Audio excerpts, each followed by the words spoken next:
The presenting sponsor of OnEducation is Participate. Lately, teachers from all over have been working together to find new approaches to provide quality remote education. Participate's sister company, Participate Learning, presents United We Teach, a global gathering place for educators to share distance learning resources as we navigate these strange times. For these resources and more, visit participate.com/oneducation. If you don't think that I could quit what I'm doing right now and go back to school to be a doctor and become a doctor, you know, Citizen Stewart can kiss my ass because I could totally do it.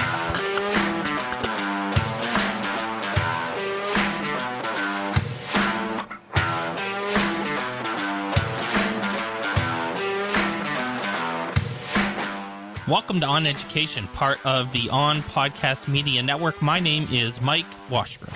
And I'm Glen Irvin. Friends, we have an awesome pod for you today. We will discuss the best practices for remote teaching, why concurrent teaching is not sustainable, our thoughts on the ISTE virtual conference, and our guest this week is Director of Innovation for Future Ready Schools, Tom Murray. So how was Thanksgiving? How was your dinner? It was great. We missed our in-laws. As I said, they usually come. They are usually here for all of our different breaks. So we missed them, but overall it was a big success. We had a family.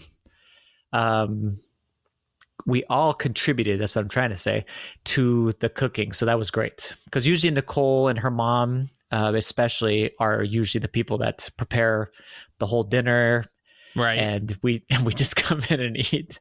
You know, I feel really bad about that. But we contributed to the cooking, nice. And then we also all cleaned up all together. The boys and too. Then we turned on the music for holiday music and put up the tree. I mean, we did a lot of things. So it was awesome. It was a great evening. And then I was laughing or making people laugh because it was such a gigantic turkey, a 23-pound turkey. Yeah, did you go a little overboard? So then we had so many other meals that then were created from that original turkey. Yeah, no, of course. It was amazing. So, and I really like turkey. It's like when I get disappointed when people choose to make a ham, for example, instead of a turkey. I'm like, ham's like, eh. We have both. Like, we normally do both. See, that's smart. Because my wife, I think, prefers ham, and so does, I think, most of the other family. But I am the big turkey guy. I love it, which is weird because, yeah. we would take the leftovers and like you make a couple different things. So usually the next day we'd have like a full, like I love hot, like a hot turkey sandwich with like gravy on it and some fries on the side, maybe the leftover dressing. That's like my classic next day dinner is a hot turkey sandwich with some fries and some dressing. And but we've also done every once in a while, every couple of years, we've done where we've cut up pieces of the turkey into like little like half-inch pieces or whatever and freeze them in baggies, and then use that for things like in particular I think we've used it for like pot pies and stuff like that, right? Because then you can just take a bag of turkey out of the freezer, dump it in, and bam, make it happen, right? So that kind of stuff. So freeze some turkey, friends. Don't throw it in the garbage. Use it. No, we freeze it too. Yeah, for stir fries, like use it in a fried rice or something like that. For example, instead of like a chicken fried rice, you have a turkey fried rice. It makes no difference really. No. So I mean, that kind of stuff is always really, really good. And the ham gets used for ham sandwiches and for breakfast a couple times, but yeah, I enjoy. I'm the only one in my family who really is like a leftovers person. Oh, okay. Yeah. So like the turkey, like the next day Thanksgiving leftovers is fine, but generally our family, like Cheryl and the boys, aren't leftovers people other than pizza. Sure. but I like any leftovers from dinners that we have, I usually eat them for lunch the next day or the next couple days and stuff like that. I mean, I grew up, cherishing the leftovers and like, and I don't know, nowadays it might be the only frugal thing about me. So I but I'm still into it. I still enjoy it. So happy Thanksgiving, Americans. Yes. And enjoy your couple weeks of turkey if you still have some. And I hope it has many meals of sustaining nourishment in you. Yum, yum. So, it's funny. There's this New York Times article, Teaching in the Pandemic, This is Not Sustainable. And I'll tell you, I've been having panic attacks at night. And I had one last night that was probably the worst, where it was like probably the middle of the night, 1 a.m. And I was wide awake. And I, it's funny because I'm not teaching, but I am, constantly worried about everyone in my family and, my family members that were not near and around. And, if it's bad for me, and I have it pretty good, I am constantly thinking about how bad it must be for a lot of other folks, including some of these teachers that are just like, it's December 1st and it feels like it's, May or June. And people are already exhausted. I think that this week I felt a little bit more hope than I had the last couple, because there's been a lot of good news about vaccines and stuff like that. That makes me feel better. I'm gonna try to go to sleep thinking about the fact that a vaccine is gonna come in the next couple months. But it's like I'm struggling personally, and still not really over the fact that I was really sick there a month and a half ago, maybe. And so I can't imagine what it's like for other people. And this article, just that headline alone, knocks me down, because it's not. Teacher burnout is, if it's not a problem already, I mean, it's going to be, I'll tell you, by Christmas, when people take Christmas breaks, people are going to be at the absolute ends of their ropes. This 2-week vacation that people are going to get for Christmas break is the most needed. And I mean, who needs to get away? I mean, it's funny, right? If anyone would need a vacation right now, it's teachers, and you can't go anywhere either. You can't do anything. You can't leave. It's tough. Many of us are in lockdown situations, but yeah, the article perfectly describes what I've experienced, just from an outsider's point of view now, because I'm an instructional coach and I get to see both my spouse and then the teachers that I work with basically work at levels that I've never seen before. The work that they do at school is, as we've talked about on the show, just not as rewarding, because you're not getting those good feedback, those great feelings that you get from teaching in a normal situation. Whether it be kids that have to wear the masks, or only half of the kids actually are in front of you and the other half are in virtual space, or like many of us, like where I'm at right now, where we're teaching in a distance learning environment for we don't know how long. So it's all of the combination of all of those things, and just being forced into those situations and just trying to do the absolute best that you possibly can has created a lot of those things where you're describing the anxiety, the super long working hours, I mean, in the article it describes, some teachers that are working, 13 to 16 hour days, and then working on the weekends and still not being able to kind of catch up. And the reason why they're working that much, somebody might say, well, why are they doing that? It's called, they want to create it as best of an experience as they can for the students. Yeah. And this is all new. Yeah. So it's like scratch everything you've done, because you can't just do that. And so now you have to do something else. And each day you're learning. It's kind of like someone said, you're starting over. Yeah, you kind of are. And some of those experiences that you usually drew from don't work anymore. And that's super frustrating for many of the educators. And as they've put together many surveys from the NEA, the National Education Association, even state unions, just basically surveying teachers. And what they've found is that a lot of teachers are thinking about leaving the profession, either retiring early or just leaving it altogether and just saying, you know what, something else it's got to be better. And that's crazy, but yet I can empathize. It's insane. And especially this description of what they're talking about here is when you're trying to do both jobs at the exact same time, the virtual and in person, and you're doing it synchronously. So you're teaching both environments at the same time. It's almost an impossible task. I mean, people are pulling it off, but it's not pretty. and it's causing huge fatigue in the educators, causing huge fatigue in our students. And like we just finished saying, we're recording this on December 1st.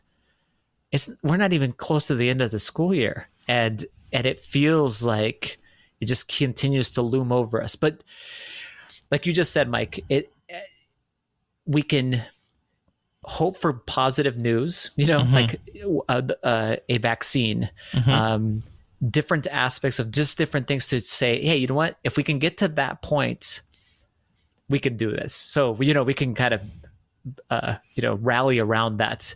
And that's what I'm hoping for too, is that, more of those rallying points. I feel like this time next year,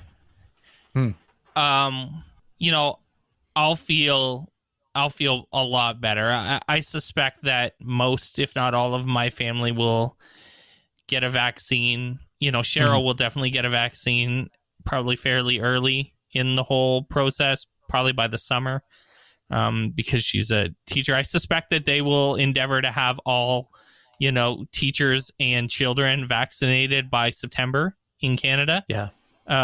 So that next fall schools can be open and feel, safe, absolutely, relatively safe. Yes. And then we continue vaccinating people in through the fall. And then, I think this time next year, if we can just kind of get through this together, there are still, I mean, we're going to talk to Tom Murray later today, yes. or later. We're going to talk to Tom Murray later this episode. And, he's going to talk to us about, what he's talking about at FETC. And, I think about that and Brianna and, a bunch of our other friends. We're going to talk about ISTE in a minute, but a lot of folks still trying to help people get through this yes. with advice and tools and ideas and, even just emotional and moral support. We came across a file that we're going to put in the show notes. Yes. That's helpful, I think. You might have some thoughts on this for best practices for remote teaching. Yeah, and I just thought, you know what? We had actually talked about this in August, and even to some of our guests, we've asked them this question. Give us some practical advice, some things we can pass on to the listeners, and just things that will work in distance environment and in a hybrid environment. And, as I looked at these 4 best practices, I'm like, they are applicable in any situation for any grade, right, any content area. Yeah. So it's like, okay, what are they, Glenn? Well, number 1, the first thing, reduce the amount of teacher talk. I think it's the hardest part of for teachers to let go of, because we like to talk. I'm sorry, but we do. And many of us, we do this, on our own free time. We love talking about, teaching and we're passionate about it. And in our classrooms, we're passionate about the content. In elementaries, I imagine that the teachers, of course, are passionate about getting their kids all fired up about whatever. And they like to talk a lot. This just says reduce the amount of teacher talk in live sessions and increase some silence think time, which is super awkward. We've been on lots of calls, Zoom calls and like whatever it might be. It's very awkward, but it's needed. You need some time that is just thinking time, some time to process. So you're not trying to fill every single moment like we do with the podcast. And the second piece of advice, which I am super happy to report that in my kids' schools, a middle school student and an elementary school student, they do this all the time. The teacher has the students physically turn off the device, get away for an amount of time during their class period, and then has them go do something silly, fun, physical, that is not device oriented. And then they come back and kind of chat about it to kind of re-engage the class and like laugh together about different things. And it works. It just basically saying have students stand or move for at least 1 to 2 minutes every 15 to 20 minutes. And you can make it that 1 to 2 minutes or however much is an engaging activity that you can then discuss when you come back with something funny. I believe Audrey Thornborough, who helps us out with the podcast with writing the blog posts, she posted something to, I think, all of our district staff that it was a set of ideas, and I'll make sure that I give credit to whoever this was, because I think it was Jed. You remember Jed, that you interviewed him? Dreerberry? How do you say it? Jed Dearyberry? Jed. Yes, Dearyberry. Okay. Yeah. He has a set of, and I'm going to find it for our audience because this is freaking just a phenomenal idea. He calls it like go and grab or something. That's what he calls the activity, which exactly. And what it is, it's a list of stuff that a student goes and finds in their house. Just whatever, around their room. Go and grab your favorite blah. And then they go and grab it and they bring it. They go, first of all, physically, they move away from the stuff, come back, and then they come to talk about whatever it is. Talk about a great way to build just that feeling of togetherness as far as a group. You get to learn more about each other. The relationships are built. It's authentic because it's their things, the things that they're passionate about, whatever it might be, and they get to talk. The kids do, in this kind of weird environment that we're in. But then it's about them, and they can share those things. They could be like, "Oh, I didn't know that about you." Their classmates can be like, "Oh, this is cool," whatever it might be. And he has a great list of these things. It is super smart, and these are the types of things that people are figuring out. That not only do you have the kids move, but you have them move with a purpose. Yeah, that's a trap, though. Like, my kids wouldn't shut up if you... Mine either. You get but it's Jacob. cool, get Jacob explaining the evolutionary structure of Pikachu for half an hour, and how he turns into Raichu, and then Raichu turns into whatever the hell Raichu turns into, something else, and what powers he gets, and the health that he changes, like his numbers go up, and it'd be like, let me tell you about Pikachu, and this is how he evolves, and it'd be like, you would die 30 minutes later. yeah, it'd be over. So cool, though. So cool. So I'm glad I shared that, because I just remembered that was just shared today, and that reminded me of this just best practice. Get the kids up. Right. Stop talking so much. The next thing is just basically talk about reduce the amount of time on Zoom. That's we've talked about that since the beginning. There's a maximum amount that's recommended here for high school classes, and then for elementary school classes. So many schools have actually adopted these types of models. And congratulations. This one says maximum of three 30-minute Zoom lessons for elementary students in the morning. And then afternoons are filled for them to do asynchronous lessons. That's exactly the structure that my youngest son does. And in middle school and high school, 4 60-minute Zoom lessons, 4 days per week. So even recommending a day of asynchronous lessons, which we're talking about again, doing even at our high school, because we just know it's just freaking overwhelming to do it day after day, to get onto these things and to do school in this way without all of the stuff that school brings us, all the peer interactions, the cool part about school, the fun. There is learning, yes, but there's also all of this other stuff. And it's about the relationships you build. It's about the funny moments that you have. If you take out all that stuff, you just have content. It's hard. Yeah. It's a grind. And so just knowing that that's the case. And then, of course, the last one, anybody can follow this advice. No homework, people. Stop freaking assigning homework. It says no homework for elementary schools. We've talked about this. We already know homework does nothing in regular environments. Imagine saying that you're going to give more work beyond the time that you're already spending. You don't need to have it. Find ways to. This isn't the year for that. Yeah. No, this is not the year for that, or high stakes testing or any of those things. So I just thought these are practical, they're applicable, and a lot of people are already doing this. So if you are, hooray, you guys are kicking butt, say, then tell your colleagues that too. This is what people are sharing as far as practical tips of best practices.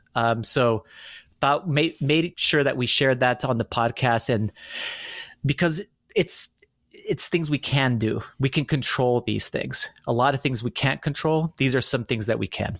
I didn't know who Citizen Stewart was until 3 days ago or whatever.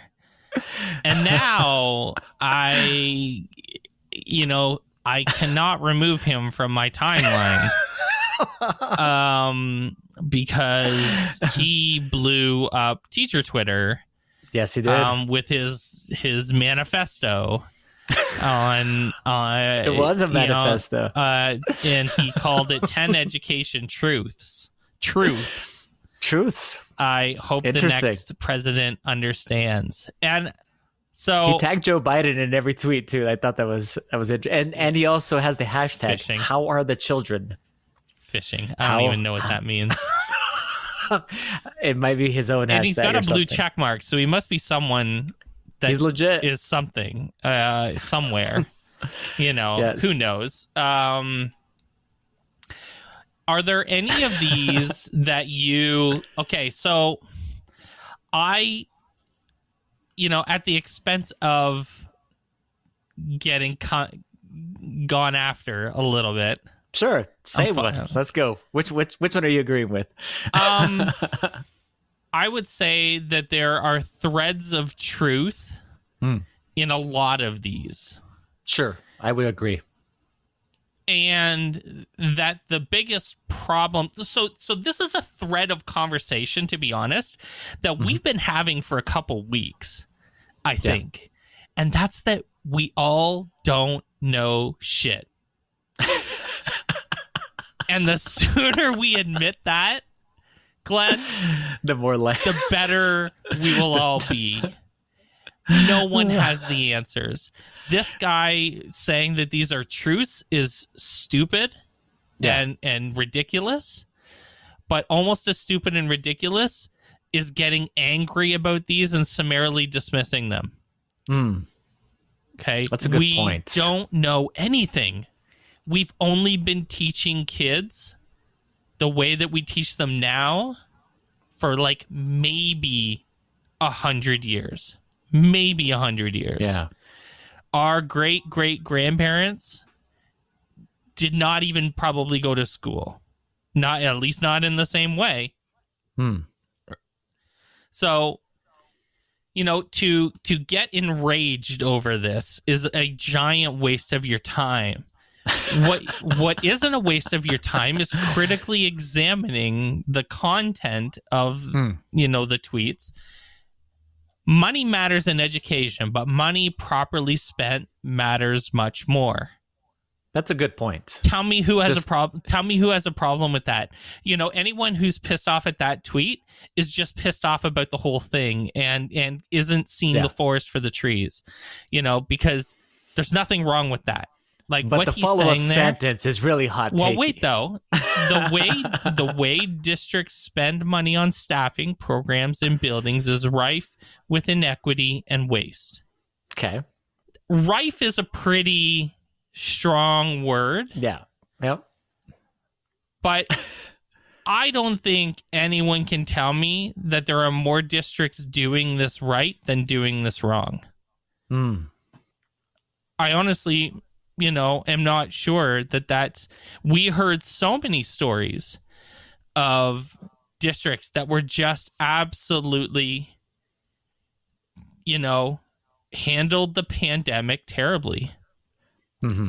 And, you know, and then you hear stories of, you know, carving PD time with trainers and staff hours on training for Bitmoji classrooms, and tell me that's not a gigantic waste of your time. So, you know, that's accurate. You're right. The phrasing. So when I said there's a thread of truth in a lot of these, I'm not buying into the kind of all or nothing language.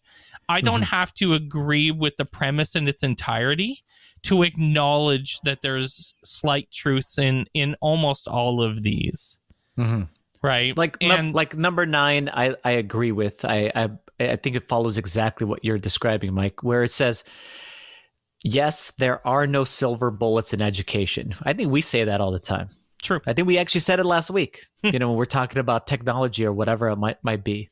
That doesn't mean, though, there isn't usable knowledge about what works that isn't being employed in classrooms every day. That's a really good point. That I think I liked and retweeted. Yes, I did, because that's very accurate. There are some things that we do know that do work, and yet some people and some districts and some school boards and whatever else it might be, some states even, have decided that, we're not doing that, you know? And some of the things just are just bad choices, you know? Yet, you know, that's why I do agree that some of the stuff here is very, very accurate. And some of that's why I put, is this harsh or is it reality? You know, is it, you know, or and I think what you're describing, it's something in between it. Yeah. Exactly. So number 7 is really like challenging people's. So standardized testing is no more biased or inefficient than the unstandardized test constructed by a nation of teachers who harbor biases and low expectations for children of color. When you get fat, don't blame the scale. Okay, so the last sentence you can just like erase the last sentence from your critical thinking. Because it's pointless. That was the fire starter. Right. Yeah, it's the sentence to piss people off, to get people reading it. Okay. So let's ignore that sentence. You know, critical thinking requires you to, by the way, yes, friends, critical thinking requires you to do this. Please apply the lessons you've learned in years and years of university studies to use your critical thinking skills to remove the emotion from the equations a little bit. Please. That is what critical thinking requires of you. So let's go back to that, because I think Alex Pate said almost the exact same thing in different ways, just in a different just a couple weeks ago on this podcast. He said that unstandardized tests constructed by a nation of teachers who harbor biases and low expectations for children of color are dangerous. He's right. And this isn't necessarily wrong. Now, this is trying to also make a case for standardized tests. But again, if you separate, that's why there's a thread of truth in this. And that, yes. Because this is exactly what Alex Pate was saying, is that we have set students of color up to fail since the very beginning of their school education. And and tests reinforce a cyclical nature of students of color being set up to fail. So there is a thread of truth in that, and you have to find that and kind of work through it. I think the one that got the most people fired up is number 4. Okay. Which says, no, teachers do not know best. Currently, ed schools draw teachers from the lower end of the collegiate pool and then fails to prepare them with evidence-based teaching knowledge. That is untenable. Tenable.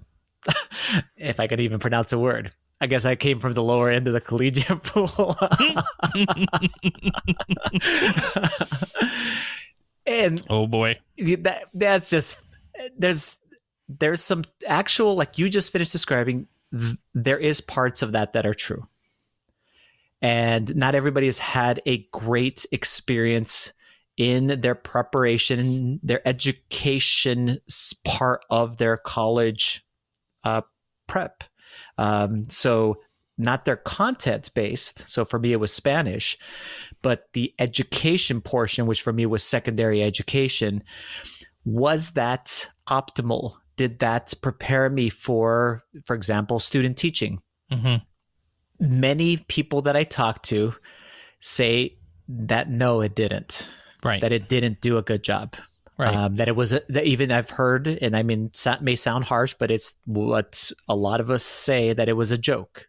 It was, you could get a really easy A, don't learn much, and really you're not prepared to do the things that are required minimally to be an effective educator, at least when you're student teaching, which sucks. And there's stuff we can fix there. There's more where we can grow in that area.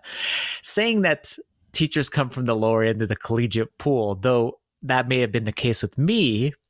My wife was a valedictorian, could have done anything that she wanted to do, received a full ride scholarship to many schools, and she's an English teacher. It's not because she couldn't have chosen all kinds of different paths, because she was passionate about education.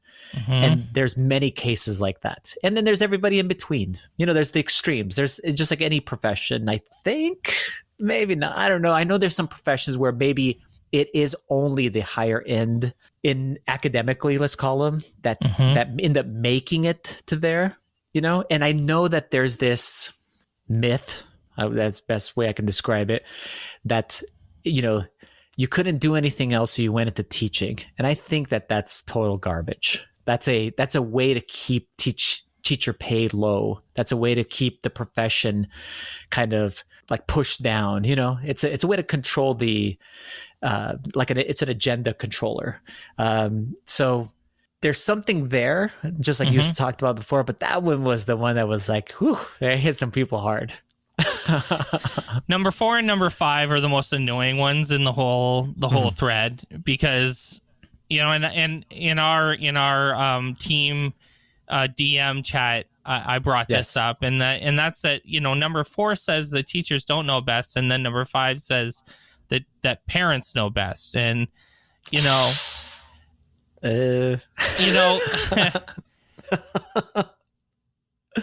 mean, it's the dumbest. It's one of the dumbest things I've ever heard. To be perfectly honest, parents don't know best, unless a parent is like. Listen, I don't go to my dentist's office and tell my dentist how to clean my damn teeth. I don't go to the doctor's office and pretend to know about anatomy. I don't go to the car shop. I don't know anything about cars. It's funny. I actually had my water heater replaced today, and the guys were in and out in 30 minutes. They did gas piping. They did venting. They put a water heater in my basement in a half an hour. And I said, "You guys are incredibly impressive." And he said, "Well, I mean, we've done it a couple thousand times." and I said, yeah. That's awesome. And he said, listen, we were talking a little bit about what we did, and he said, listen, I wouldn't pretend to know how to record a podcast or fix a computer. I go to people who know how to do that. You don't pretend to know how to fix your damn water heater. You call us, and we do it in a half an hour. It would take me 3 hours to fix a computer, and it would take you a day to fix a water heater. And that's why we have skills and professions and things that people are good at and things that people aren't. And, to pretend that parents understand the nuance of educational policy and practice and pedagogy is just ridiculous. And, to think that parents know best about a school or school choice because the school gives them a tour and gives them the warm fuzzies about how great their damn school is like newsflash, you're being sold. I worked at a private school. I worked at a private school, folks. I know exactly what's happening. And you're being sold. And, you can bite on it, or you can critically examine, it in more detail. But to think that you would know, the overall educational quality because you went on a school tour is ridiculous. So no, parents don't know what's best. They should not. This idea of parental choice, it's gaslighting for school choice and for charter schools and private schools. We know this. And we know that this citizen steward is pro school choice, pro charter school, anti-union, like we know that there's bias in his slant. And so, that one's the dumbest one. That's to be honest, it's the one that made people the most upset, but it's also the weakest of his all of his other takes, of his arguments. I did terribly in school. And I'm wicked smart, folks. So I love it. So all I'm saying is just because you are at the lower end of the collegiate pool, whatever the hell that is, that doesn't mean anything. If you don't think that I could quit what I'm doing right now and go back to school to be a doctor and become a doctor, Citizen Stewart can kiss my ass because I could totally do it. And I dare anyone. I don't know if I could do it, but I love your confidence. I believe you could. I totally believe you could. I totally could. I believe you could. Yes. So, don't tell me anything about collegiate pools, folks. These are that's a straw man argument. It's just ridiculous. Yeah. So, that was a weak one. Yeah. Anyways, thank you, Citizen Stewart, for 20 minutes of great, riveting content, and Mike getting hot takey and we'll swearing. Make sure we link you up. This is definitely the most I've sworn on the podcast.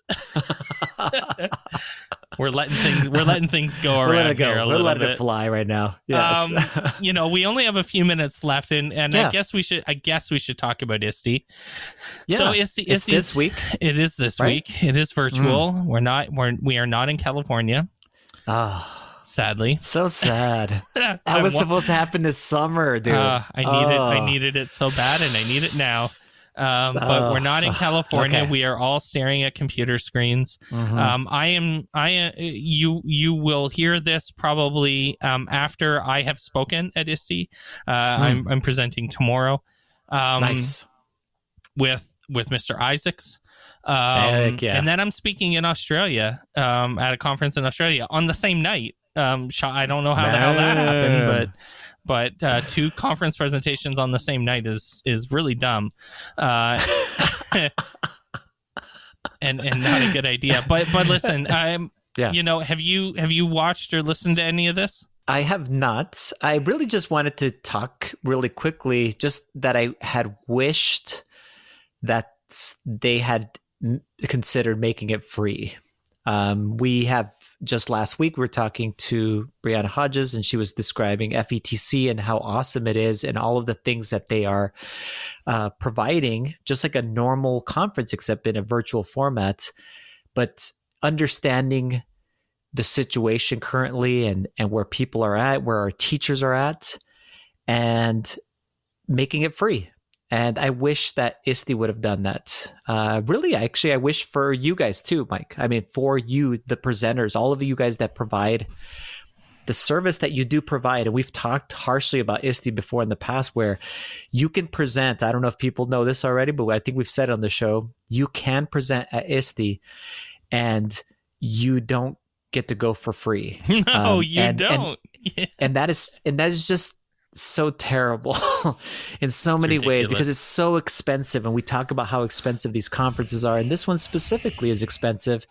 But even this would have been a great opportunity to open up, the sessions and say, you know what? This is a great year for everyone to come in, learn a lot, attend these things, get rekindled about things, because you're going to be talking about, esports, and people are going to be talking about game-based learning and tons of different, just great strategies and maybe new ways of thinking about what you're doing as far as in your class or building relationships, and so much in between, because that's what happens at ISTE. There's every kind of session that you could ever want to attend and so much to learn. Open that stuff up and let people come in and, get reinvigorated, fired up. What's good though, and what I am super happy about, is that just in 1 month, we will continue to talk about this. FETC will open its doors, virtual doors, to everyone, and all of you that are listening can attend the great keynote speeches, all of the presentations, and everything else in between for free. You just get signed up and then you can be able to attend. So we will be continuing to promote that. I just wish that would have happened also with ISTE. It was a missed opportunity, I think, a way to build, I don't know, some good feeling, between this educational community, the presenters, and obviously the organization itself. So an organization that alleges, tells us, it leads us in some ways. Yes, right? It does. It does. So, yep. Kind of tough to do that when you're also taking advantage of people in this way, I guess. But FETC is free. And all you got to do is go to fetc.org/register. Hey. And see that? and speaking of FETC, one of the keynote speakers at FETC is Tom Murray, and he'll be with us next, so stay tuned. All right, welcome back to the podcast, everyone. Tom Murray is the Director of Innovation for Future Ready. He is an author and an amazing speaker, and will be delivering one of the keynote talks at FETC 2021. We're excited to welcome him back to the podcast for the second time. Welcome, Tom. Hey, Mike and Glenn. It's glad to be with you guys again. And here's what I have to say. When you say 2021, that just rings like amazing bells in my ear. Looking forward to it, right? I'm looking forward to it. So good to be back on the show. Thanks for having me. So last time we had you on the podcast, and it was at FETC, and we were just talking about it off air, that it was less than a year ago. It just seems unbelievable. We talked about all of the awesome work being done at Future Ready schools.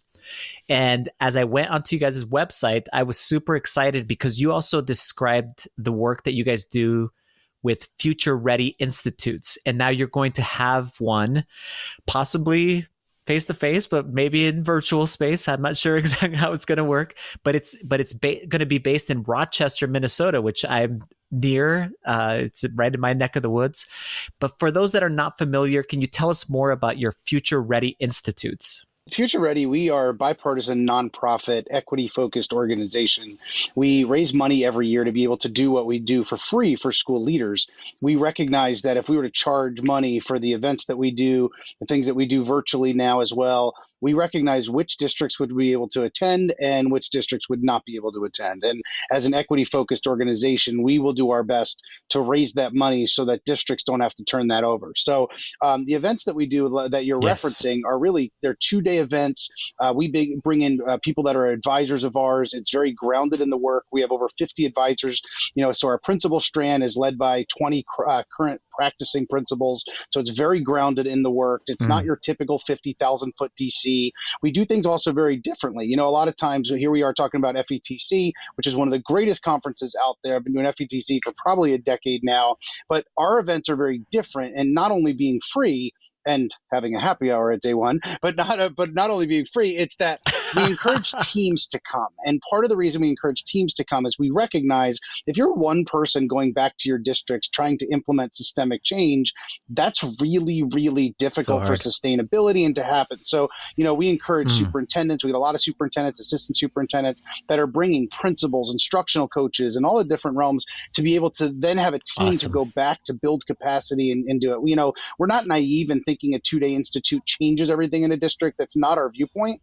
We look at it as a launch point for districts, a great way to get away from your district, to problem solve, to network with other incredible leaders all across the country. Almost every one of our events basically, quote unquote, sells out, even though they're free, because we really want to offer high quality, collaborative, equity focused. And by the way, let's talk about that for a minute there too. It's been such a buzzword in 2020. We've been an equity focused organization far before March 13th. Like, kids didn't have connectivity before March 13th. Like, hello, glad everybody's talking about it, but where were you on March 12th, right? And I don't mean that facetiously, but it's the kind of things that when you've been preaching it from the mountaintops for years and you looked at it and continue to move forward, it's like, this is the work that we're passionate about that has to be done, that are really non-negotiables on our end. I'm glad you're talking about this, because we're going to get into that in just a second. I want to dig a little bit deeper into this idea of bringing teams to the institutes, because I've seen both sides of this where, I've been to conferences just myself and then been asked by my school or whatever to go and teach it out, right? To go and, bring it back to my school. And it's never effective. It doesn't. I mean, maybe that says something about me. I don't know. But it's never worked, and it generally doesn't work very well. This idea of bringing everybody, or as many as you possibly can, is really the way to go. There's got to be some sort of case study or efficacy around this, because I got to think that this is the way. Yeah, and it's why we also require district leaders to be there, and we love our teachers, we love our educators in the classroom, but you get 3 or 4 teachers that go to something, they get all fired up, they come back, and their principal's like, nope, it's dead on arrival. Right. So because they weren't there, and so they didn't correct. Experience they're it not or buying whatever. in, right? So it's helping to buy in. And it's not our job to turn around and have a vision for them. We don't say this is your future ready vision. We don't say this is the way you have to do it. Our job is to help them create the culture where innovation can thrive. We push on them around leadership and how do we create cultures where teachers want to be, where kids want to be, but also really supporting when they go back what comes next. Because there's so many times and so many things. You go to a thing, you're there all day, you have great conversations, you're driving home, you're like, well, what was that? What was that website? And then if you're really uber honest with yourself, nothing really changes moving forward. And that's what we call a waste of time and money. And what do we need most in education right now? Time and money. And so we've got to use, right. And we really look at it that every dollar that we spend as a school district comes out of somebody's pocket somewhere. So it's our job to make sure that we use it well. So you're talking sustainability, you're talking overall systems change, and Future Ready really has been focused on school and district leaders, in the sense of it's your principals, it's your superintendents, because we recognize, if you don't get a district office on board, like it's just not going to happen. Now, it doesn't mean you're not going to have great things as one-offs in classrooms, but to change a system, you need principals, you need superintendents helping to lead the way with that. And I'm all about the bottom up. I'm all about the grassroots. I'm all about empowering teachers, but realistically, without getting admin to push forward, to get out of their own way, to remove their blinders, system change isn't going to happen in a district. And so that's really where we're focused. So I like that as part of your elevator pitch that you give, that you're obviously an expert at. You use the word, you say the word bipartisan, and I know you do that because I know that Future Ready kind of is involved in a lot of policy discussions, and I'm a policy wonk. So, Tom, I want to talk a little bit of policy with you, just a little bit anyways. To set the table for this, maybe you could talk about some of the work in policy that Future Ready does. I know, for example, that you work with a group called All for Ed, and they're very ingrained in some of these policy discussions. Can you tell us a little bit about that? Yeah, so All for Ed's actually our home organization. So the Alliance for that's why we work really close with them, because they're actually the people we report to, right? And so All for Ed and Future Ready are really married at the hip. It's one organization. Future Ready is a project of. And so, the Alliance for Excellent Education has been around for well over 20 years now. It was originally focused on high school and graduation rates, and how do we support, this is going back over 20 years, those students that don't have the opportunity, which really obviously is an equity conversation. It's grown, of course, into K-12, which has grown into then supporting leaders and those across the board. So looking at it from a policy end, we also, so I'm on the Future Ready team, obviously, as we've mentioned, but we have a policy side of the house per se, which is we are one of the only organizations that literally works from classroom to the Congress. So I have colleagues of mine that are working, whether it's the White House, the Senate, the Congress, in different ways. Parts of ESSA were basically brokered in our offices in DC, bringing people together and helping to do those kinds of things. We are, though, as an equity-focused organization, certainly aligned in different ways to different parties with some of our beliefs, and those are non-negotiables for us. However, to get anything done in DC, you can't just be one far side of the aisle for all these different things as administrations change and those kinds of things there as well. We like to focus it on what's best for kids, and who's on the right or left side of that we'll work with to make sure it happens. Yes. And so, there's a lot of interesting conversations around that, because even when you look at schools, there's kind of like, oh, you went to the dark side when you became an administrator. And in some places, it's kind of the finger pointing between unions and admin. And, and it's really a very similar to almost left versus right conversation. You have to be able to sit down. There's times where, we worked very closely with the Obama administration. And there was times where people would say like, well, I couldn't be in a room with Secretary so-and-so, or I couldn't. But the moment you're not willing to have a seat at the table is the moment you don't have a seat at the table. And so you'd rather have a voice in those things. So, some of the policy things we're working on right now, we've been working on the homework gap, and we can dive into that term and that phrase because educators cringe when they hear that, as I originally did as well. But, kids that don't have connections, and I jumped right to that, or connectivity at home, and I jumped right to that because we've been working on that for 5 or 6 years. We actually released, talking about some of the policy work, we released a couple months ago, the first ever state-by-state breakdown by race, by socioeconomics, of how many kids weren't connected in each state, because then we turn and work with the FCC and really pushing on them on, we've got to get these kids connected, because it's something, it's really an opportunity gap right now. I used to use, when I was a principal and I was a district leader, I'd often use the phrase like achievement gap, and I talk about achievement gap, because that was kind of the phrase that was in my realm, what I've known. And I've since been really convicted about that, because when we look at something like the achievement gap, that puts the notion on the child, as the opportunity gap, as I now refer to it, puts it more on us as adults to make sure we provide that opportunity. And so even in the language that we use, going back to the policy side, how do you view that? And so when we look at things like opportunity gaps, looking at things like connectivity, at a time where kids homes have become their classrooms without connection and connectivity, the opportunity gaps only going to continue to grow. And so, we do a lot of work in a variety of areas, that being just one of them, really working to support schools. So, from a policy end, our policies are working to support traditionally marginalized groups of students. If you identify who they are, overwhelmingly it's our Black and brown students. And so what do we do to support them? Today, I spent a lot of time reaching out to superintendents through this grant-funded program to try and get college credit for free for Black and brown students, offered from Howard and from Yale University, to be able to support them. So I get to feel like Santa Claus and sometimes being like, hey, this is a good, no cost, here's an opportunity, but you've got to commit, recruit a diverse group of students, that could use that leg up to get started on some sort of college career, because maybe they're thinking that like they're not so sure from either Yale or from Howard, right? And so a lot of times we get to work with those kinds of things to be able to say, hey, you're a high need district. You support the groups of students that we want to break down barriers and walls for. Let us help you. And a lot of times it's just getting past that. The other side is districts are so used to like, what's the catch? For $19.99 a month, you can be future ready too. So and the good thing is once they realize that trust is there and we're not trying to sell them anything, then really, really good things happen. A pretty interesting time with a new administration coming in. There's going to be some turnover. I remember reading the news the other day only because you sort of brought up the universal broadband and Ajit Pai resigns and like a chorus of hallelujahs springs up from the crowd, so to speak.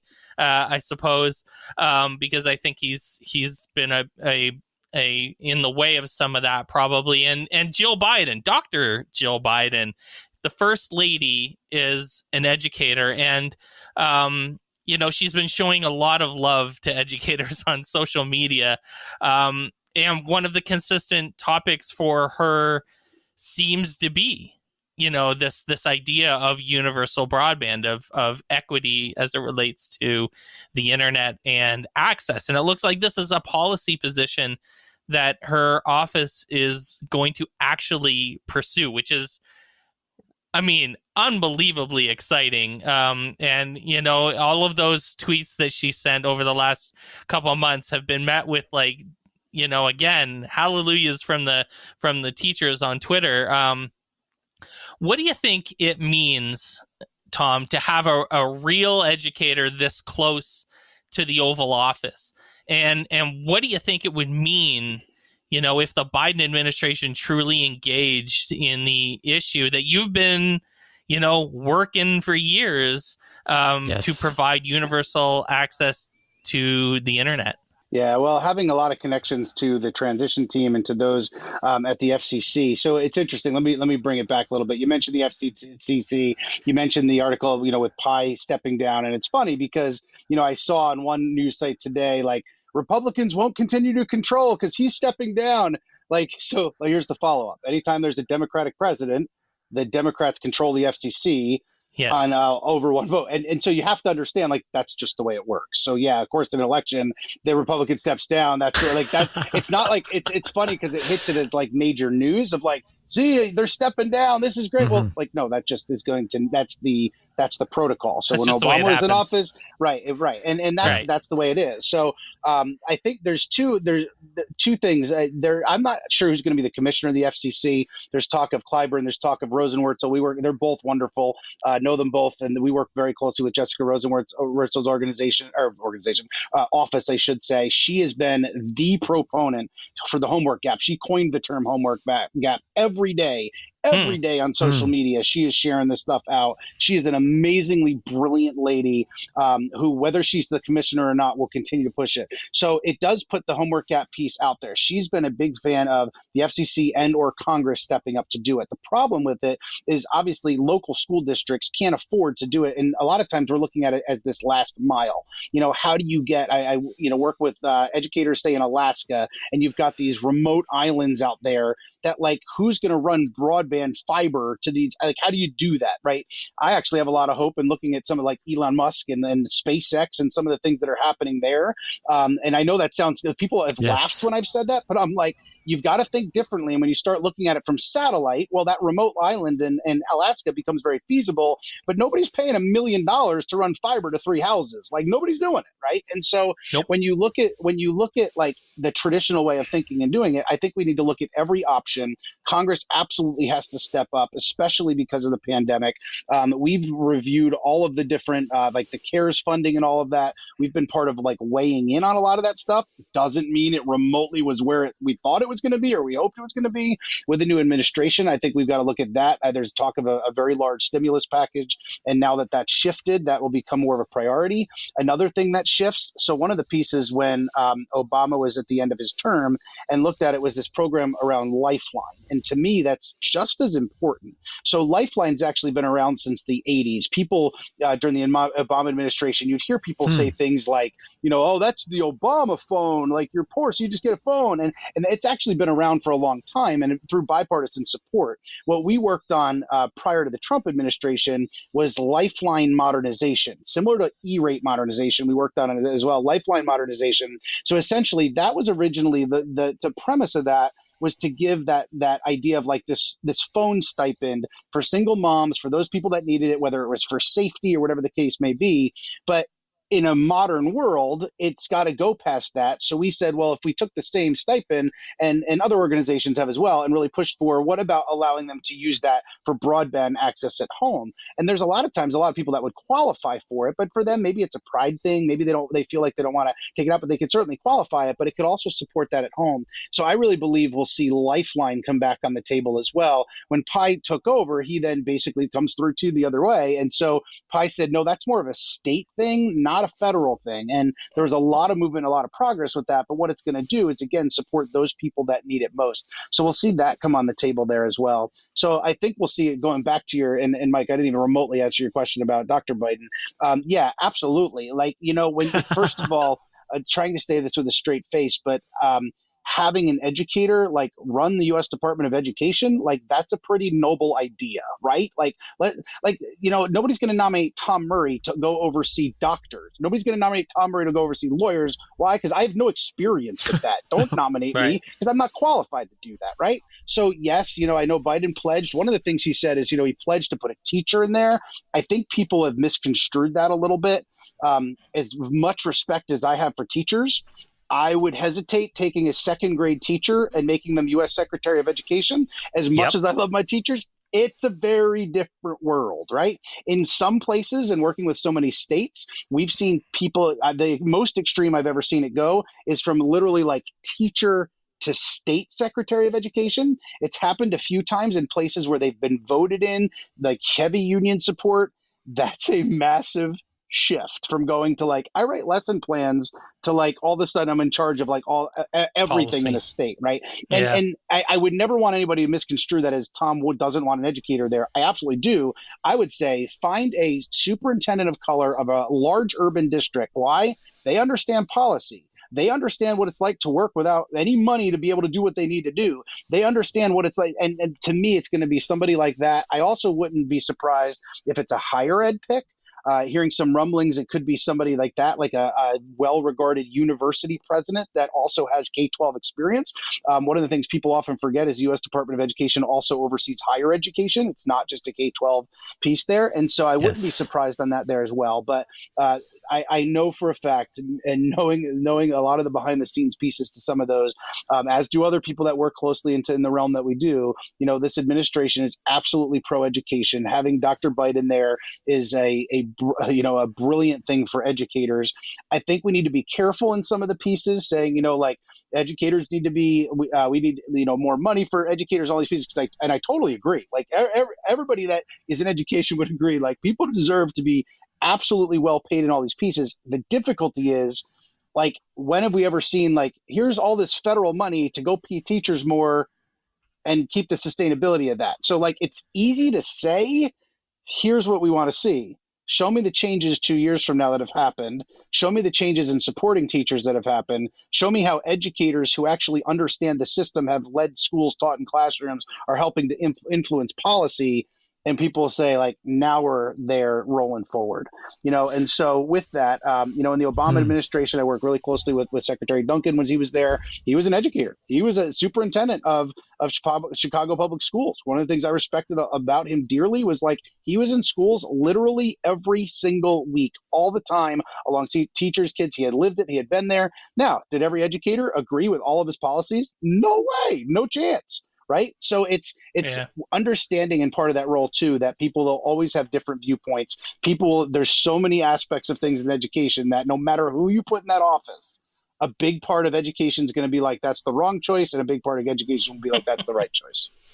So it's going to be, I'm telling you, I'll go on record as saying it. No matter who it is, no matter what their background is, some people will be like, I can't believe that's the choice. A lot of people, you'll see it all over social media. I used to see Alberto Carvalho's name come up quite a bit, Miami, and I mean, sure. that seems like exactly what you're talking about a little bit, right? A person of color, big district, superintendent, tons of policy, knowledge and background. So I don't know if his name's in the mix still, but I remember I used to see his name come up all the time for it. So, anything but someone who wants to dismantle public schools and doesn't, have a clue about public. It's a low. I realize I just set a really low bar, but Mike, if I could just take a minute to say, because all the policy side of things that we talk about, it's where I get to live every day, and that's why I get fired up, because I see so many of the things that happen. But I wear my educator hat, I wear my teacher hat, my principal hat, put myself there, and when I look back, I want to give a shout out to every educator right now that's working in schools, whether they're working physically in schools with fear and anxiety all around them, whether they're teaching remotely, whether they're doing the impossible job of trying to do both simultaneously. Educators really are the most giving, empathetic, incredible people on the planet. And just watching what they're doing, seeing, and just working with schools, working with educators literally every day somewhere around the country, I stand in awe of the work they're doing. And I would have said a year ago, and if we replayed the podcast, I hope that I gave him a shout out, something similar then. But you want to talk about a profession, like show me another profession that has, in the past 7 months, completely transformed everything they do, how they do it. Now, not knocking other professions, because, I met with my doctor for the very first time the other day over like a FaceTime through an app. Everything was electronic. And so, they've changed a little bit too. But compared to with teachers and what they've done with all of the students that they have, I can't be on a podcast right now and just say that I truly stand in awe of what they're doing every day, how hard they're working, but also remind them to take care of themselves in this process. Absolutely. We were thinking about, let's talk about FETC, because it's coming up very soon, and you're going to be delivering a keynote presentation, I believe, with Brianna correct. Hodges, who we just had on the podcast last week. And the title of your talk is very intriguing to me, because I'm an instructional coach, and it's 4 keys to effective leading and coaching in any environment. And while we know that there is nuance to leading and coaching depending upon when and how you do it, and there are obviously there are some universal truths that can be applied to any situation. So maybe dive into the description without, your keynote, without giving a lot of it away, because I find it super intriguing. It just sounded like a great title, so we're gonna roll with that. There, what's funny is that Brianna said a little bit of the same thing. It's cool. No, I think she said something similar to that. I got it. But you got to be the first one logging in, Glenn. I can't tell you all the answers ahead of time. So here's an interesting perspective. One of the things a lot of people don't know about me, before I got recruited to go to DC, my team, and with the vision of the superintendent, I don't take credit for this, but my team and I created a full-time virtual program in our K-12 public school taught by our K-12 teachers, so that any of our kids could go any combination of face-to-face versus remote in middle school and high school. Elementary obviously looked a little bit different, but we started that process 10 years ago. Yeah. 10 years ago.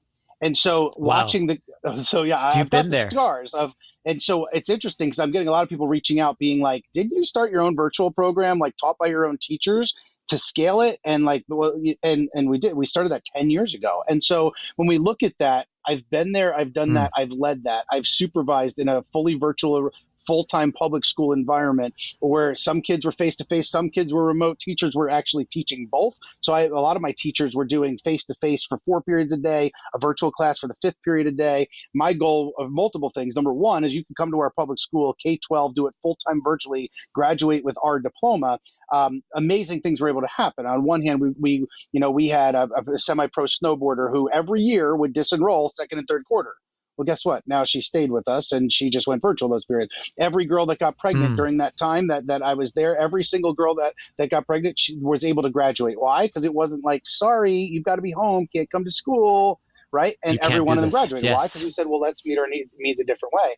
I will tell you, there were financial reasons we did it, because in Pennsylvania, if a child goes to an online cyber charter school, the home district pays for it. And it was very significant in our budget. And 10 years ago, my superintendent had the vision to be like, well, we can do it, use our own teachers, and let's even do it better and give them more opportunity. Right.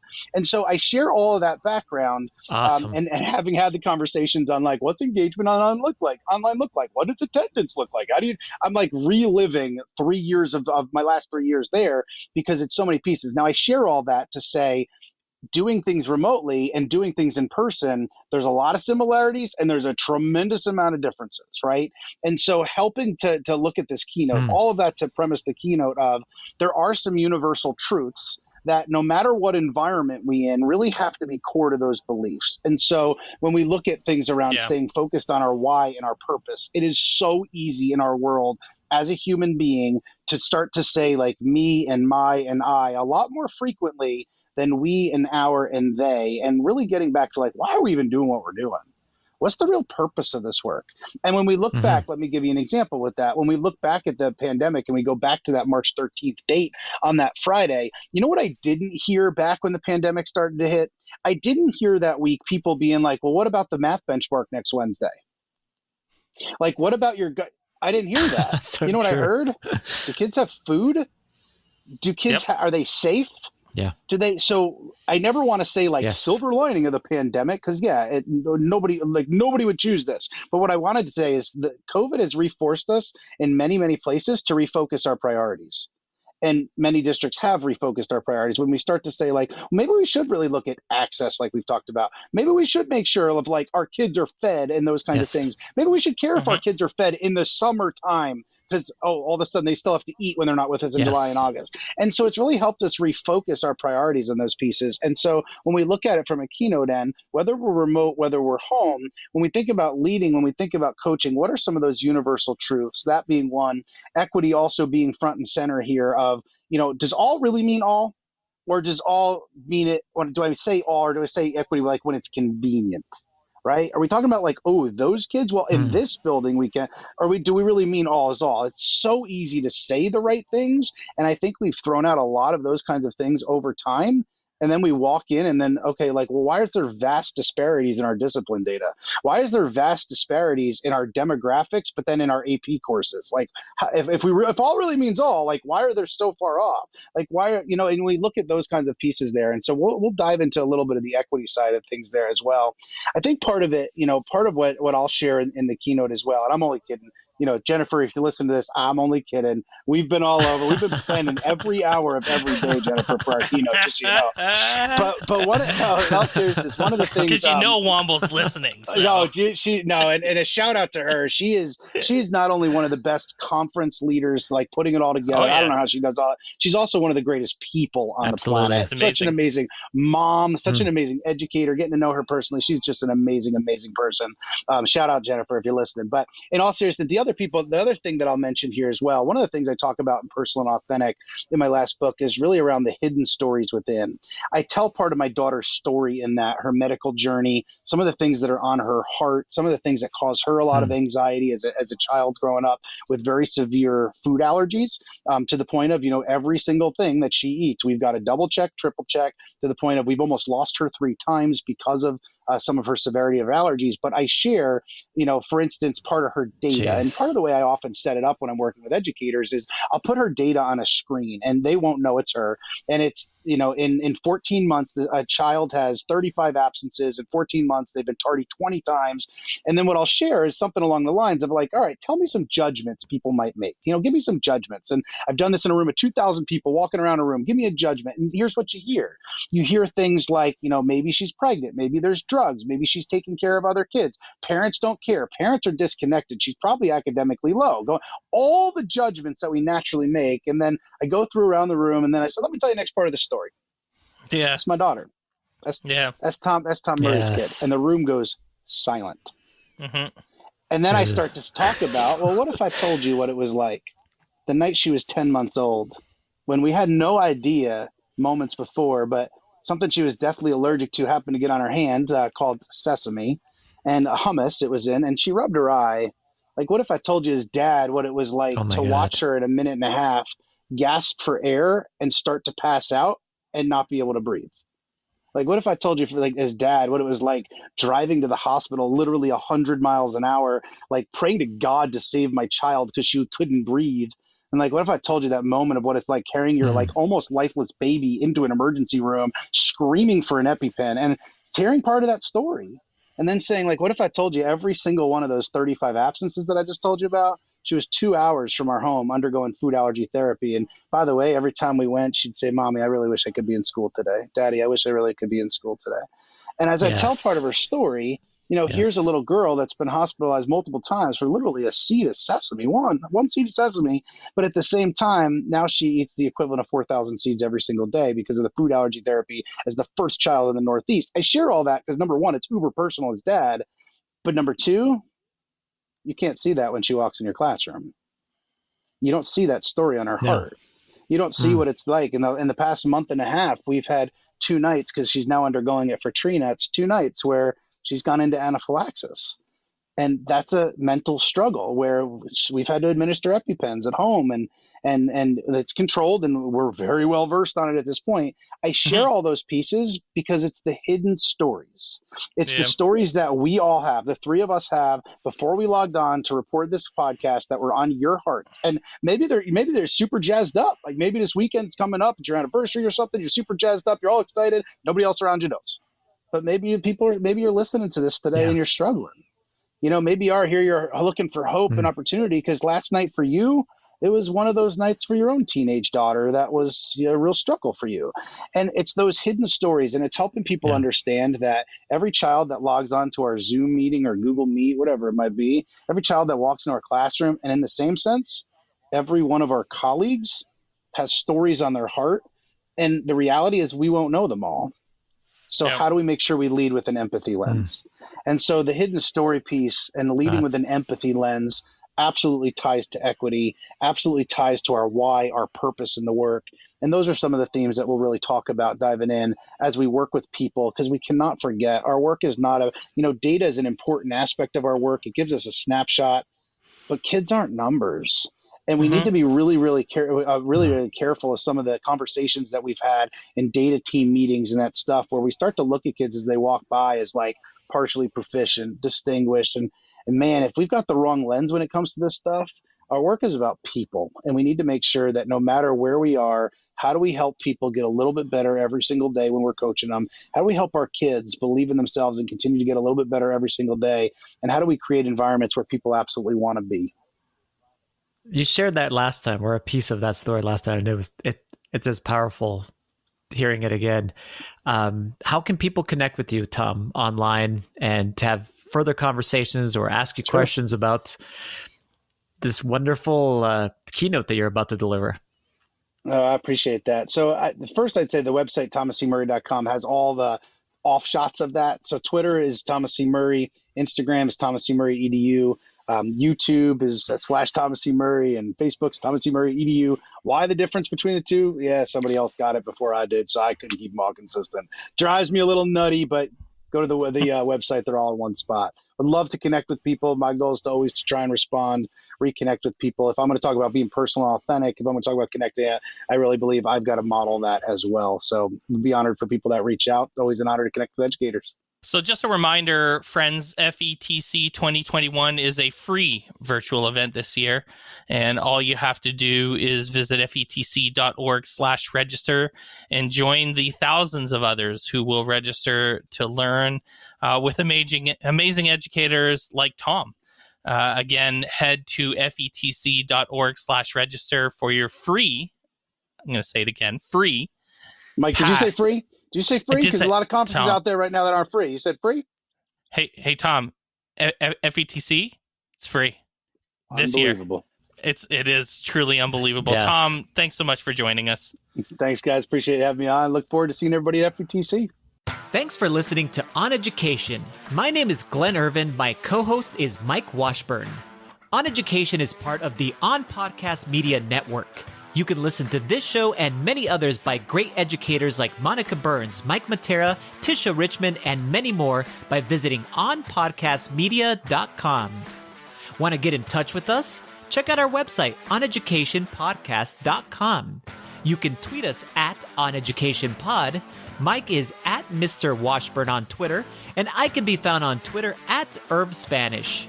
You can find us on Facebook by visiting facebook.com/oneducationpod. We're also on Instagram at OnEducationPod. If you're enjoying the show and think others would too, we would be thrilled if you shared it with them. please leave us a rating or review in Apple Podcasts or Google Podcasts. When you leave a rating, it gives our rankings a boost. This helps others discover the show. We want to thank our presenting sponsor, Participate, for supporting us. Check out participate.com to learn more about them. Thanks as always for listening, stay awesome, and see you soon.